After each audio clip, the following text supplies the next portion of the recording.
9 years old pa lang po talaga ako, nagtitinda na to talaga ako ng empanada, well, schooling. Then, after nun, sabi ko sa sarili ko, pagdating ko talaga ng 20 plus, so mag-own talaga ako. Una-una yung iyan ko tayo is sari-sari store, then empanada. Ay, hirap. Siyempre, yung puhunan, tapos saan ka talaga kukuha. Kasi ang hirap talaga mangutang talaga ng mga kapitbahay, ganun, para makatayo talaga ng negosyo. Yung kita ko nasa mga 1,000, ganun lang talaga. Kasi may kapitbahay nga may sari-sari store.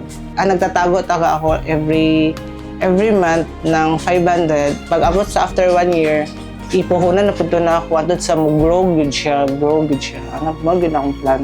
Yung dati, wala, yung stunty na yan, wala talaga naman yan.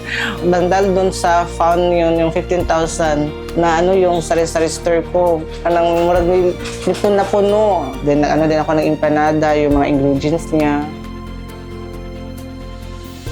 Grabe ka, thank you kay sa imong gihatag nga puhunan. Nang dahil sa inyo po, yung tindahan ko na dagdagan ng mga junk foods, yung mga ganon, canned goods. Salamat yung kaayo sa tanan.